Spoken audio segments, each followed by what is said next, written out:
अरे वाह अनिका, तेरे बाल तो बहुत लंबे हैं। इतने लंबे बालों का क्या राज है?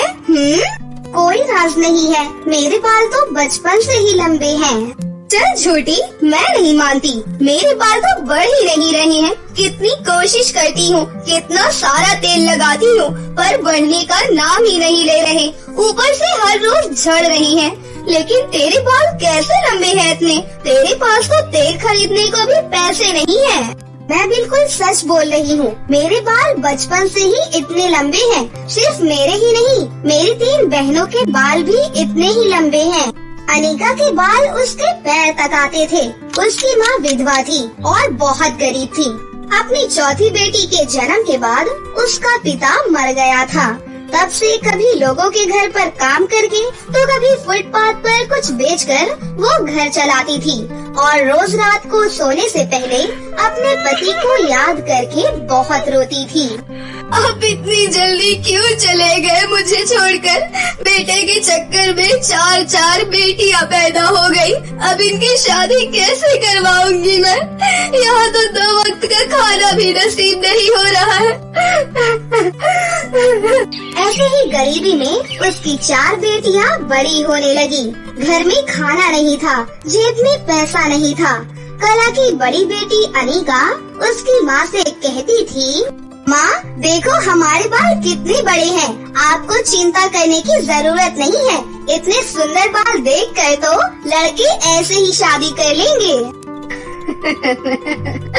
तो भी ना बेटी, बहुत मासूम है। दुनिया इतनी सीधी नहीं है जितना तू सोचती है। शादी के लिए दहेज देना पड़ता है, लेकिन मैं तुम चारों के लिए दहेज कैसे दूंगी?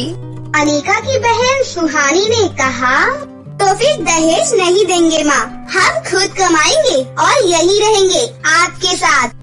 अच्छा, लेकिन कमाओगी कैसे? मुझे देख रही हो ना, सुबह से लेकर शाम तक कितनी मेहनत करती हूँ, लेकिन पैसे बचते ही नहीं हैं।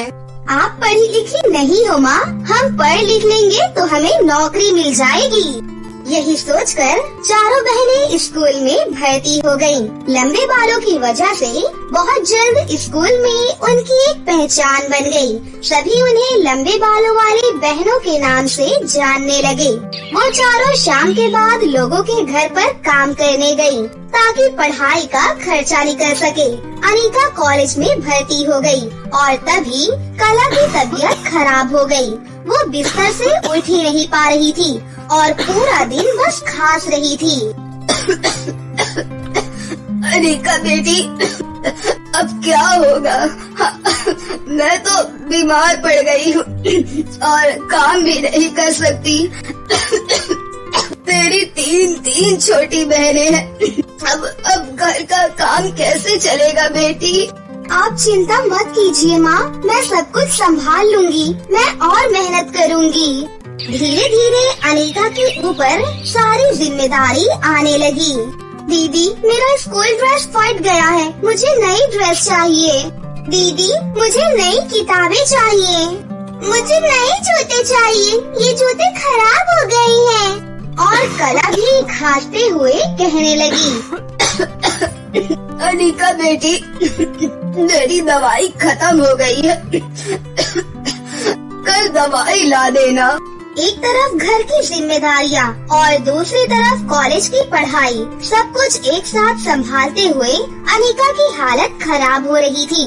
ऊपर से टीचर की डांट वो अलग। उर्मिला मिस अनिका से बहुत प्यार करती थी, लेकिन कुछ महीनों से अनिका के नंबर कम आने की वजह से वो अनिका से खफा हो गई थी। अनिका, ध्यान कहाँ है तुम्हारा? कुछ महीनों से एग्जाम में अच्छे मार्क्स क्यों नहीं आ रहे हैं? वो मैम, घर में माँ बीमार है इसलिए। चुप रहो, बहाना मत बनाओ। बस पढ़ाई में ध्यान नहीं लग रहा है तुम्हारा, बाकी बालों का ध्यान तो पूरा रख रही हो। नहीं मैडम, मैं बालों का बिल्कुल ध्यान नहीं रखती। अच्छा, बालों का ध्यान नहीं रखती तो क्या तुम्हारे बाल ऐसे ही इतने लंबे हो गए? हाँ मैडम, मेरे और मेरी बहनों के बाल ऐसे ही लंबे हैं बचपन से। ये सुनकर उर्मिला मिस के भी होश उड़ गए। कि किसी के इतने लंबे बाल कैसे हो सकते हैं। अगले दिन से अनिका ने कॉलेज जाना ही बंद कर दिया। उससे और इतना कुछ संभाला नहीं जा रहा था और फुटपाथ पर उसने पानी पूरी बेचना शुरू कर दिया। पानी पूरी बेचकर घर तो चल रहा था, लेकिन अनिका का नौकरी करने का सपना सपना ही रह गया और पानी पूरी बेचकर इतना पैसा तो आ नहीं रहा था कि उससे पूरी जिंदगी आराम से कट जाए। अनिका जैसे एक चक्की के बीच में फंस गई थी और उस चक्की का नाम जीवन था। वो हर वक्त दुखी दुखी सी रहने लगी। इसी तरह समय बीतने लगा। उधर उर्मिला मिस भी अनिका को भूल ही गई। कला की हालत और ज्यादा खराब हो गई। डॉक्टरों ने कह दिया कि ऑपरेशन करना पड़ेगा, नहीं तो वो बच नहीं पाएंगी और ऑपरेशन के लिए पूरे 4 लाख रुपए की जरूरत है। इन सारी बातों से अनिका बहुत परेशान हो गई थी, लेकिन लोगों की जिंदगी में एक मोड़ तो आता ही है जहां जिंदगी उसे एक मौका देती है। उर्मिला मिस के पति एक एड एजेंसी में काम करते थे और कुछ दिनों से बहुत परेशान थे। क्या बात है, आजकल बहुत परेशान लग रहे हो? हाँ यार उर्मिला, एक नई तेल की कंपनी का काम है। उनके लिए एड बनाना है और उसमें लंबे बालों वाली लड़कियाँ चाहिए यार। लेकिन एक भी मॉडल नहीं मिल रही है जिसके बाल लंबे हों। सभी के बाल छोटे हैं। आजकल तो छोटे बालों का ही फैशन चल रहा है। लंबे बालों वाली लड़कियाँ चाहिए तुम्हें? हाँ, बाल नेचुरल हो तो और भी अच्छा, लेकिन आजकल कहाँ मिलती हैं ऐसी लड़कियाँ। खैर छोड़ो। अरे नहीं रुको, मैं ऐसी लड़की को जानती थी। उसके बाल पैर तक आते थे और उसने मुझे एक बार कहा था कि उसके बाल ऐसे ही लंबे हैं। अच्छा, मुझे तो वही लड़की चाहिए, लेकिन कहाँ मिलेगी वो लड़की? सिर्फ वो ही नहीं, उसकी 3 बहनें भी हैं। अरे वाह, क्या बात कर रही हो उर्मिला, मुझे जल्दी से उस लड़की के पास ले चलो। कैसे? उस लड़की ने तो कॉलेज ही छोड़ दिया। बहुत अच्छी लड़की थी। अरे यार, सारा मूड खराब कर दिया। चलो आज बाहर खाना खाने चलते हैं, मूड ठीक हो जाएगा। उर्मिला उसके पति के साथ गाड़ी में बैठकर निकल गई और तभी रेस्टोरेंट के पास जाकर देखा कि रेस्टोरेंट बंद है। अरे यार, आज तो कुछ भी ठीक नहीं हो रहा है मेरे साथ। अब क्या खाएंगे हम? तभी एक लड़की उनके पास आई और कहा, अरे उर्मिला मिस, आप यहाँ पानी पूरी लेंगी क्या? मैं पानी पूरी और भेलपूरी बेचती हूँ। अनिका वहीं पर पानी पूरी बेचती थी। गाड़ी देखकर वो पानी पूरी पूछने के लिए आई थी और उसे देखकर उर्मिला मिस को जैसे हाथ में चांद मिल गया। अरे अनिका तुम, अरे देखो यही है वो लंबे बालों वाली लड़की जिसके बारे में मैं बोल रही थी। अरे वाह, तुम्हारे बाल तो बहुत लंबे हैं। एक विज्ञापन में काम करोगी क्या? और ऐसे ही अचानक से अनिका और उसकी बहनों की जिंदगी बदल गई। चारों बहनों ने मिलकर तेल का विज्ञापन किया और वो विज्ञापन इतना फेमस हो गया कि चारों बहनों को एक के बाद एक काम मिलने लगे और लंबे बाल उनकी पहचान बन गई। बहुत पुरानी बात है। बादलों के बीच में एक परीलोक था। वहाँ पर बहुत सारी परियां रहती थीं और सभी परियां बहुत ही खूबसूरत थीं।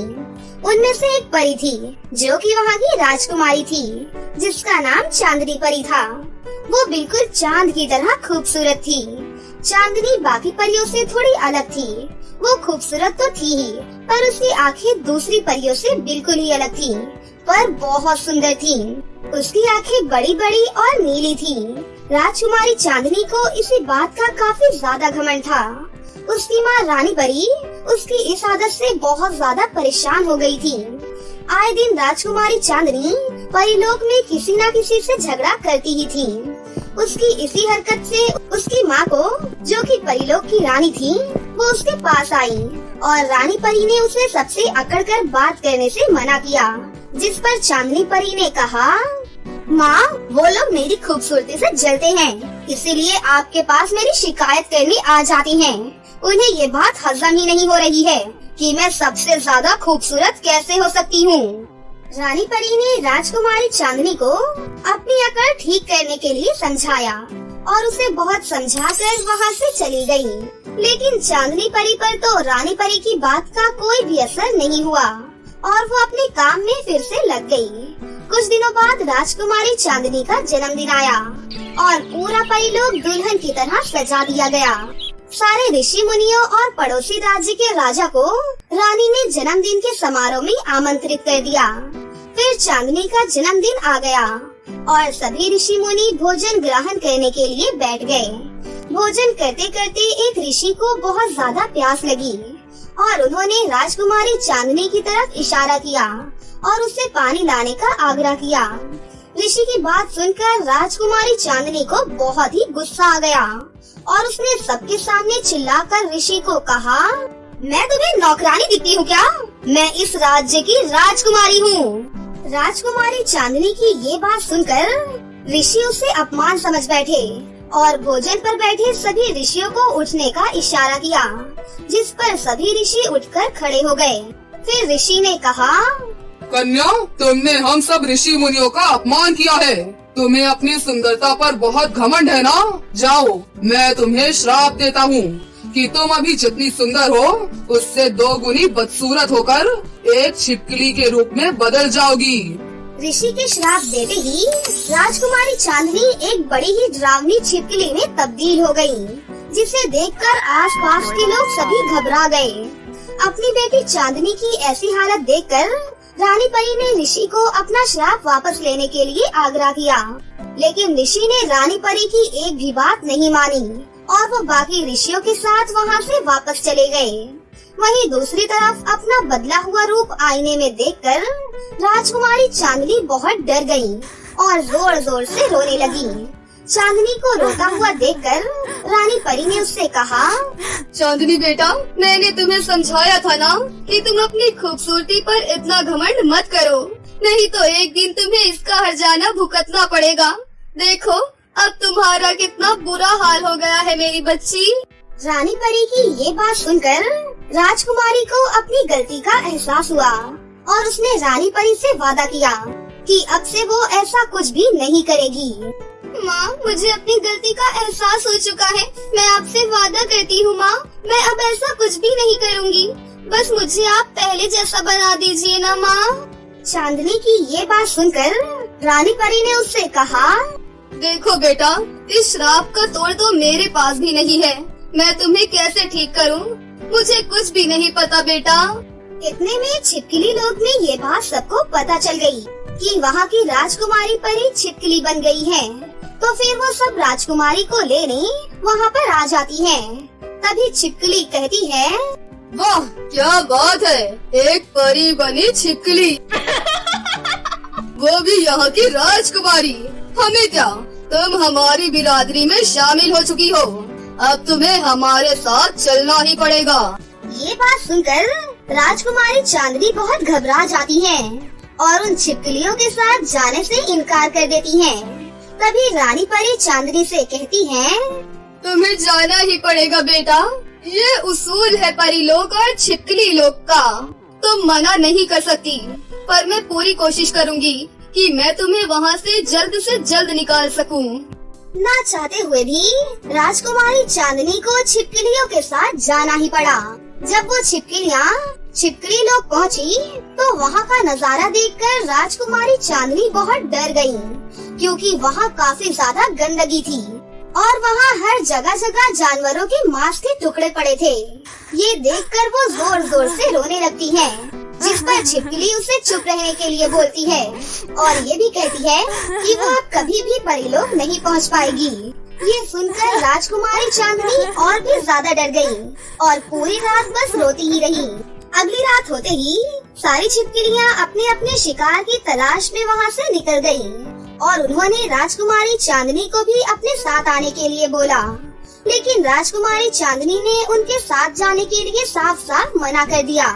ये सुनकर छिपकली को बहुत ही गुस्सा आया और उसने चांदनी को उसकी जिंदगी खराब करने की धमकी दी। ये सुनकर चांदनी परी को उनके साथ जाना ही पड़ा। सारी छिपकलियाँ जंगल में शिकार की तलाश में निकल गयी। तभी उन्हें वहाँ पर एक छोटी सी बच्ची दिखाई दी। अरे ये बच्ची कहाँ से आई? ये तो बहुत ही मासूम सी बच्ची है। उस बच्ची को देखकर सभी छिपकलियों ने उसे खाने की ठानी। अरे इस बच्ची को तो मैं खाऊंगी। अरे नहीं नहीं, इस बच्ची को मैं खाऊंगी। नहीं तुम नहीं, इस बच्ची को मैं ही खाऊंगी।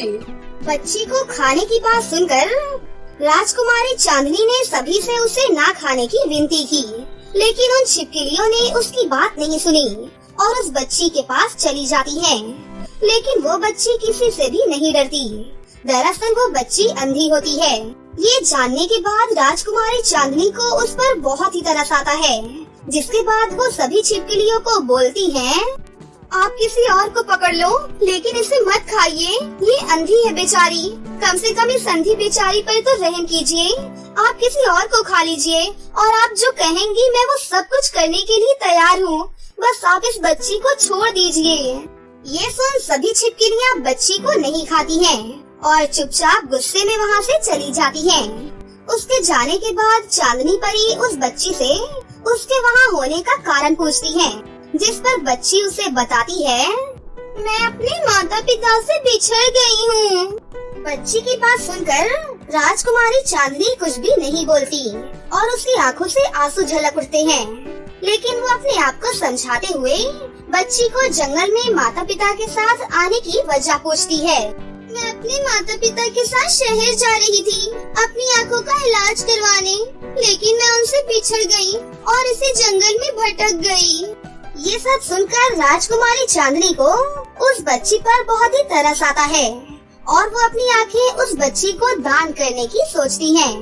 तभी चांदनी परी अपनी दोनों आंखें निकालकर उस बच्ची की आंखों में लगा देती है और वो बच्ची देखने लगती है, जिससे बच्ची बहुत ही ज्यादा खुश हो जाती है। इन सब से चांदनी परी भी बहुत खुश हो जाती है। तभी वहाँ पर रानी परी आ जाती है और वो बच्ची एक साधु के रूप में बदल जाती है, जिसके बाद रानी परी बोलती है, तुम्हारी परीक्षा पूरी हुई चांदनी बेटा।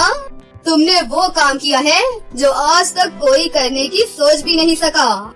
ये सुनकर राजकुमारी चांदनी ने अपनी माँ रानी परी से कौन सी परीक्षा लेने की बात पूछी, जिस पर रानी परी ने कहा, मैं तुम्हारे श्राप का तोड़ निकालने के लिए विश्व के सबसे बड़े गुरु के पास गई। उन्होंने खुद आकर तुम्हारी परीक्षा लेने का फैसला किया और कहा कि आंखें किसी भी व्यक्ति का अनमोल खजाना होती हैं। अगर वो उसे देने के लिए तैयार हो गई, तो वो दोबारा परी बन जाएगी। और देखो तुमने अपनी परीक्षा को पास कर लिया। ये सुनकर राजकुमारी चांदनी बहुत ही खुश हो गई।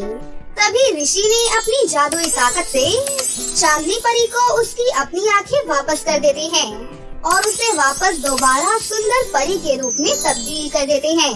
अपना अस्तित्व वापस पाने के बाद राजकुमारी चांदनी परी साधु और ऋषियों को धन्यवाद देती है और ये वचन देती है कि वो अब कभी भी दोबारा अपनी खूबसूरती पर घमंड नहीं करेंगी। उसके बाद चांदनी परी सभी परियों से माफी मांगती है और सभी से बहुत प्यार से बात करती है और उस दिन के बाद से राजकुमारी चांदनी परी अपनी माँ के साथ हंसी खुशी से रहने लगती है। सूरजपुर गांव में मोहनलाल अपनी पत्नी निशा और बेटी चांदनी के साथ रहता था। वो बिल्कुल गोल बटोल गुड़िया सी लगती थी। सबसे सुंदर उसके बाल लगते थे। चांद से चेहरे को घेरे हुए काले काले बाल बहुत सुंदर लगते थे। इसीलिए उसके माता पिता ने उसका नाम चांदनी रखा था। लेकिन दुर्भाग्य से चांदनी की माँ की मृत्यु हो गई और मोहनलाल ने मोहिनी से दूसरी शादी कर ली। उसकी दूसरी पत्नी मोहिनी की भी एक लड़की हो गई, लेकिन वो चांदनी की तरह खूबसूरत नहीं थी। फिर ऐसे ही बहुत समय बीत गया और दोनों लड़कियां कुछ बड़ी हो गयीं कि तभी एक दिन मोहिनी की लड़की शिल्पा रोती हुई आई और बोली, मम्मी, अब मैं चांदनी के साथ कहीं भी नहीं जाऊंगी। सब कहते हैं तुम चांदनी की तरह गोरी नहीं हो और ना ही तुम्हारे बाल उसकी तरह काले और लंबे हैं। पता नहीं भगवान ने मुझे ऐसा क्यों बनाया है। अरे बेटी रो मत, तुम तो गोरी हो और तुम्हारे बाल भी लंबे हैं। हाँ लेकिन चांदनी की तरह लंबे नहीं है। जब मुझसे कोई ऐसा कहता है तो मुझे बहुत बुरा लगता है। मम्मी इसकी कोई तरकीब निकालो, नहीं तो मैं आज खाना भी नहीं खाऊंगी। चिंता मत करो मेरी राजकुमारी, तेरे लिए तो मैं अपनी जान भी दे दूं। छोटी मोटी बातें तो दूर की बात है। उसी दिन मोहिनी ने जड़ी बूटियों की कोई दवा तैयार की और उसने वो बिरयानी में मिलाकर चांदनी को खाने के लिए दे दी। उस बिरयानी को खाने के थोड़ी ही देर के बाद चांदनी के पूरे शरीर में जलन पड़ने लगी और वो बोली, मम्मी पता नहीं ये बिरयानी खाकर मुझे क्या हो गया है। ऐसा लग रहा है कि पूरे शरीर में आग जल रही है। अरे क्या हो गया है तुझे? पता नहीं क्या बात है मम्मी। दवा का असर उसे पता नहीं था, वो तो जलन के मारे तड़प रही थी। दूसरे दिन से चांदनी के शरीर में बदलाव आने लगा। फिर चांदनी अपनी सौतेली माँ से बोली, ये क्या है? मेरा सारा शरीर धीरे धीरे काला पड़ रहा है। आज मेरे बाल भी बहुत झड़ रहे हैं। मम्मी ये मुझे क्या हो रहा है? अब मैं इसमें क्या कर सकती हूँ? थोड़े ही दिनों में चांदनी के सर के सारे बाल झड़ गए और उसका पूरा शरीर काला पड़ गया। मम्मी आपने तो गजब ही कर दिया। मैंने तो इतना अच्छा रिजल्ट सोचा भी नहीं था। अब ठीक है, मैं जहाँ कहीं भी जाऊंगी तब सब मुझे ही सुंदर बताएंगे। फिर एक बार मोहिनी के भतीजे की शादी का कार्ड आया। मोहिनी चांदनी और शिल्पा के साथ उस फंक्शन में गई। वहाँ बहुत सारे मेहमान आए हुए थे। सब चौंक कर चांदनी को देखने लगे, फिर जोर जोर से हंसने लगे। देखना तो जरा कैसा नमूना आया है, ये कितनी बदसूरत लग रही है। बिल्कुल चुड़ैल लग रही है। ऐसी बदसूरत लड़की तो मैंने आज तक नहीं देखी। इसके तो सर पर बाल भी नहीं है, शायद किसी बीमारी की वजह से ऐसा हो गया होगा। जब ऐसा हाल है तो अपने घर पर ही बैठती। जरूरी क्या है कि हर जगह जाकर घुसो। सर पर बाल भी नहीं है, कितनी अजीब लग रही है। ऐसा लगता है जैसे इसे कोयले में डुबा कर निकाला है। अब भला इसे लाने की क्या जरूरत थी? सारी पार्टी का मजा ही किरकिरा कर दिया है। उनकी ये सारी बातें सुनकर शिल्पा की खुशी का तो कोई ठिकाना ही नहीं था, क्योंकि अब सब उससे सुंदर बता रहे थे। चांदनी की इंसल्ट देखकर उसे बहुत मजा आ रहा था। आज बहुत मजा आया। बहुत बनी घूमती थी पहले, अब पता चलेगा कि मेंटल टॉर्चर होना कितना बुरा लगता है। दूसरे दिन जब शिल्पा, माँ और चांदनी लौटकर वापस घर आए तो चांदनी रोते हुए बोली, मम्मी आज से हम कहीं भी नहीं जाएंगे। सब मेरी हंसी उड़ाते हैं। थोड़े ही दिनों में चांदनी और भी बदसूरत हो गई। इसलिए वो अपनी दवा लेने के लिए क्लिनिक में पहुंची थी। लेकिन वहाँ बैठे सारे मरीज चांदनी का मजाक उड़ाने लगे। एक मरीज बोला, अरे यार ये लड़की कैसी अजीब लग रही है। हाँ यार, मैंने तो आज तक ऐसी काली और बदसूरत लड़की कभी नहीं देखी जिसके सर के बाल ही गायब हो। चांदनी सुनने के सिवा और क्या कर सकती थी। वो बिना दवा लिए ही घर वापस लौट आई और सारा दिन आंसू बहाती रही। घर का सारा काम तो चांदनी ही करती थी। दूसरे दिन वो बुखार की वजह से नहीं उठी तो कुछ भी काम नहीं हुआ।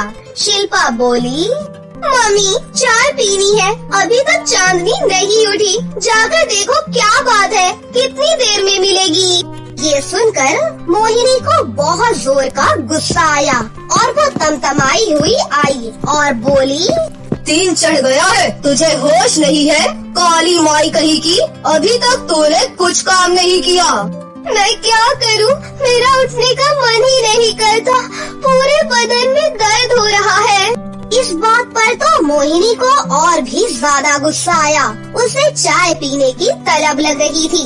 उसने चांदनी को हाथ पकड़कर उठाया और दांत पीसकर बोली, चल अब जल्दी से चाय बना ले।